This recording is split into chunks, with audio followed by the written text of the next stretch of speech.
पिछले क्लास में हमने क्लास 10 का सूरदास पहला और दूसरा पद पढ़ाया था।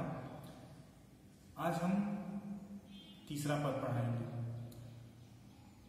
आशा करते हैं कि आपको पहला और दूसरा पद पूरी तरह से समझ में आया होगा और अब हम तीसरे पद को पढ़ते हैं और इसकी व्याख्या करते हैं।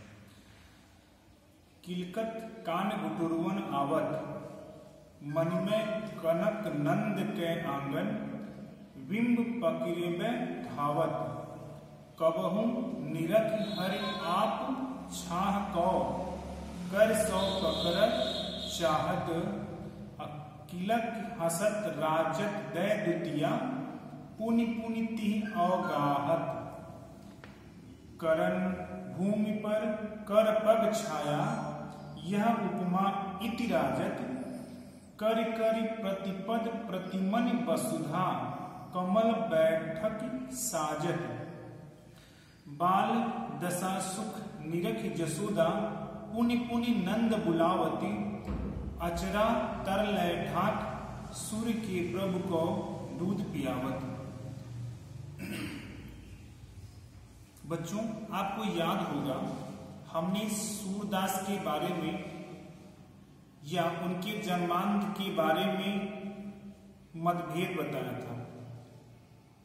आप इसमें जब हम इसकी व्याख्या करेंगे तो आप बड़े सावधानी पूर्वक यह समझने का प्रयास करिएगा कि क्या कोई जन्मांत व्यक्ति किसी भी वस्तु किसी भी व्यक्ति का इतना सूक्ष्म निरीक्षण कर सकता है। जैसे किलकत कान गुटुरवन आवत, सूरदास भगवान श्री कृष्ण के उस बाल स्वरूप का मनमोहक मनोहर बाल स्वरूप का वर्णन किया है। जब वह छोटे थे, बाल्यकाल में थे और यशोदा और नंद बाबा के आंगन में जो रत्नों से जुड़ा हुआ था, जड़ा हुआ था, अर्थात उनका आंगन सोने चांदी अनेक रत्नों से जड़ित उनका आंगन में भगवान श्री कृष्ण खेलते थे, उस समय का वर्णन किया गया है। जैसे किलकत कान गुटुरवन आवत, सूरदास ने कहा है कि भगवान श्री कृष्ण किलकत हंसते हुए नंद बाबा और यशोदा के मड़ियों से युक्त रचित जड़ित आंगन में घुटनों के बल आते हैं। गुटुरवन मीन्स घुटनों के बल, जिसे हम बकैया कहते हैं। घुटनों के बल आते हैं।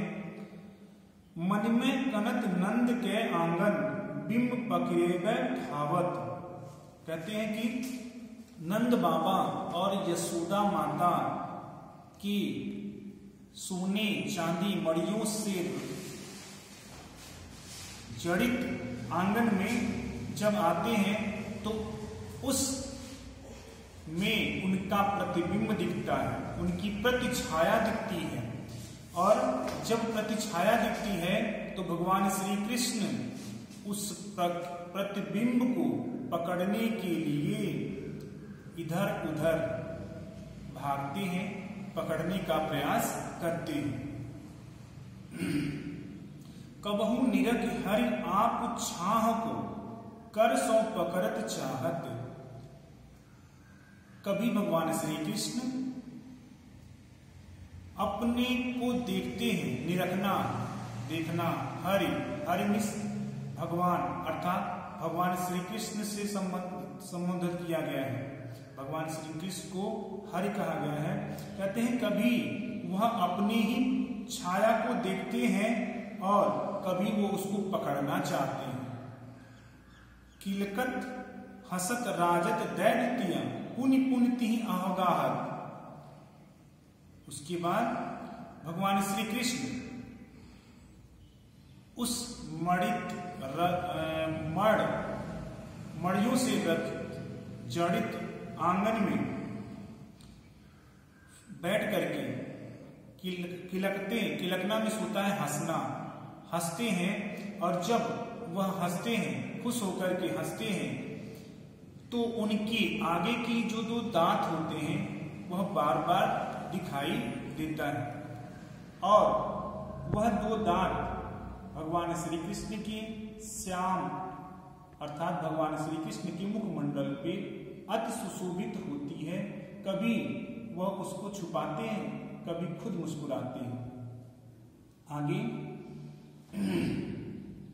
करि करि प्रतिपद प्रतिमन वसुधा कमल बैठक साजत। और जब थक जाते हैं, हार जाते हैं, तो क्या करते हैं? बैठ जाते हैं। बैठने पर उनके हाथों की और उनके पैरों की जो छाया है वह उस सोने चांदी अनेक रत्नों से जड़ित आंगन में उनके हाथों की और उनके पैरों की जो छाप है उसके फर्श पे दिखाई देती है। और जब उसकी छाया उस वसुधा धरती पृथ्वी पर पड़ती है, आंगन में पड़ती है, तो ऐसा जान पड़ता है, ऐसा लगता है जैसे पृथ्वी वो हाथों की या पैरों की छाया नहीं, बल्कि पृथ्वी ने भगवान श्री कृष्ण को बैठने के लिए खुद ही कमल का आसन लगा दिया। अर्थात उनके हाथों की, उनके पैरों की जो छाया, प्रतिछाया जो नीचे दिखाई देती है, ऐसा लगता है जैसे पृथ्वी ने खुद अपनी गोद में कमल पुष्प का आसन लगा दिया हो भगवान श्री कृष्ण को बैठने के लिए, उनको अपनी गोद में बिठाने के लिए। प्यारे बच्चों, आगे हम देखेंगे बाल दशा सुख निरख जसोदा पुनि पुनि नंद बुलावत अचरा तरलय ढाक सूर के प्रभु को दूध पियाओ। जब भगवान श्री कृष्ण के इस बाल स्वरूप, उनके किलकने, उनके हंसने, इनकी इधर उधर घूमने का दृश्य जब माता यशोदा देखती हैं, तो उनके इस बाल स्वरूप को देख करके बहुत ही खुश होती हैं और नंद बाबा को बार बार बुलाती इसलिए कि वह भी भगवान श्री कृष्ण के उस बाल स्वरूप का दर्शन या सुख प्राप्त कर सके, इसलिए वह नंद बाबा को बार बार बुलाती हैं। और उसके बाद वह भगवान श्री कृष्ण को बड़े प्यार से अपने गोद में लेती हैं, अपने आगोश में लेती हैं और अपने आंचल से ढक करके भगवान श्री कृष्ण को दूध पिलाने लगती है। प्यारे बच्चों, आगे हम नेक्स्ट, अब हमको विश्वास है कि आपको यह समझ में आया होगा। अब हम आपको चौथा पद पढ़ा रहे हैं, आप उसको ध्यानपूर्वक सुनेंगे। अगला पद पढ़ाने के पहले हम आपको कुछ समझाना चाहते हैं।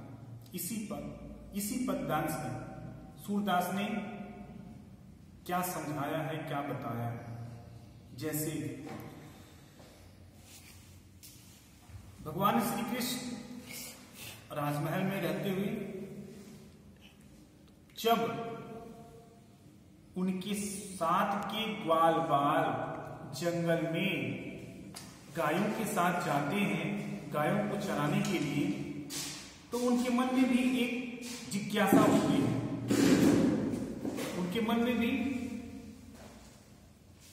वो भी लालायित हो जाते हैं अपने गायों को चराने के लिए या उन ग्वाल बालों के साथ वन में जाने के लिए। सूरदास ने इसका ही वर्णन इस पद्यांश में किया है। जैसे मैं अपनी सब गाय चरे हूं, प्रात होत बल के संग जय हूं, तेरे कहे न रहे हूं, ग्वाल बाल गायन के भीतर न कहूं डर नहीं लागत, आज न सोवे नंद दुहाई, रैन राग राहयो जागत, और ग्वाल सब गाय चरे हैं, मैं घर बैठे रहियो, सूर श्याम तुम सोई रहियो, अब प्रात जान मैं दे हूं। भगवान श्री कृष्ण माता यशोदा से जिद करते हैं। वो जिद क्या करते हैं? वो कहते हैं कि हे माता, मैं भी अपनी गैया को वन में चराने जाऊंगा। मैं भी अपनी गायों को, जिस प्रकार से यह ग्वाल बाल अपनी गायों को चराने के लिए वन में जाते हैं, मैं भी अपनी गैया को लेकर के, अपनी गायों को लेकर के उन्हें चराने के लिए वन में जाऊंगा। यह हठ भगवान श्री कृष्ण माता यशोदा से करते हैं। आगे क्या कहते हैं? कहते हैं कि प्रात होत बल के संग जय हूं, तेरे कहे न रहे हो। हे माता, जैसे ही सुबह होगा, जैसे ही भोर होगा, जिस प्रकार से बल अर्थात बलदेव मेरे बड़े भैया गाय को लेकर के वन में चराने के लिए जाते हैं, हे माता, मैं भी उन गायों को, अपनी गैया को लेकर के भैया के साथ वन में उनको चराने के लिए जाऊंगा। अगर तुम मुझे रोकने का प्रयास भी करोगी तो मैं तुम्हारे मना करने के बाद भी रुकने वाला नहीं हूं। तेरे कितना भी मना करने पे मैं रुकने वाला नहीं हूं, मैं नहीं रुकूंगा। अर्थात अपने भैया के साथ अपनी गायों को लेकर के वन में चराने जाऊंगा। आगे देखिए, ग्वाल बाल गायन के भीतर न कहूं डर नहीं लागत। हे माता, अगर आपको यह लगता है कि मेरा लल्ला, मेरा कृष्ण उस वन में जाकर के डर जाएगा, भयभीत हो जाएगा, तो हे माता, मैं आपको बता दूं कि उन ग्वाल बालों के बीच में, मध्य में उनके साथ थोड़ा भी भय नहीं लगता, थोड़ा भी डर नहीं लगता। अर्थात मैं नहीं डरूंगा माता, उन ग्वाल बालों के बीच में रह करके मुझे थोड़ा भी डर नहीं लगेगा। अतः आप अपने मन में यह जो भ्रांतियां हैं, यह जो डर है, आप उसे निकाल लीजिए, मैं डरने वाला नहीं हूं। आज न सोवे नंद दुहाई, रैन जागेहो राहियो जागत। हे माता, मैं कल जाऊंगा ही जाऊंगा, इसलिए कहीं मैं सो न जाऊं, इसलिए मैं आज पूरी रात जागूंगा। आज पूरी रात जागूंगा ताकि जैसे ही भोर हो, ऐसा न हो कि मैं सोया ही रह जाऊं, भैया चले जाएं। इसलिए मैं पूरी रात सोने वाला नहीं हूं और पूरी रात जागूंगा ही जागूंगा। आगे क्या कहते हैं? और ग्वाल सब गाय चरे हूं, मैं घर बैठे रही हूं। हे माता, आप तो देख रही हैं सारे ग्वाल बाल, यहां तक कि मेरे बड़े भाई बलदेव भी अपनी गैया को लेकर के वन में चराने जाते हैं। तो हे माता, सारे ग्वाल बाल गाय चराएंगे और मैं ऐसे ही घर में बैठा रहूंगा, अर्थात मैं घर में बैठने वाला नहीं हूं और मैं भी उन अपनी गैया को लेकर के वन में चराने के लिए जाऊंगा। अंतिम पक्ष में सूरदास ने बड़ा ही मार्मिक ढंग से, माता जब ये समझ जाती है कि मेरा लल्ला आज जिद कर लिया है, आज तो अपनी गैया को लेके वन में गाय चराने ही जाएगा, मेरे कहने पर भी वो नहीं मानेगा, तो माता श्री कृष्ण से क्या कहती हैं, सूरदास ने इस अंतिम पंक्ति में उसकी व्याख्या किया है। जैसे सूर श्याम तुम सोए रहे हो, अब प्रात जान मैं दही हूं। यशोदा माता कहती हैं कि रे लल्ला, तुमने जो जिद किया है ठीक है, मैं इसको मान लूंगी। अब तुम सो जाओ और जैसे ही सुबह होगी मैं तुम्हें क्या करूंगी, जगा दूंगी, उठा दूंगी और तुम भी अपनी गायों के साथ वन में गाय चराने चले जाना। मैं तुम्हें नहीं रोकूंगी, लेकिन उसके पहले कम से कम रात में सो तो जाओ। मैं तुमसे वादा करती हूं कि तुम्हें सुबह चरा दूंगी और भैया के साथ तुम गाय चराने चले जाना। प्यारे बच्चों, आज के लिए बस इतना ही। आशा करते हैं कि आपको पूर्णतया यह पद की व्याख्या समझ में आया होगा। Thank you.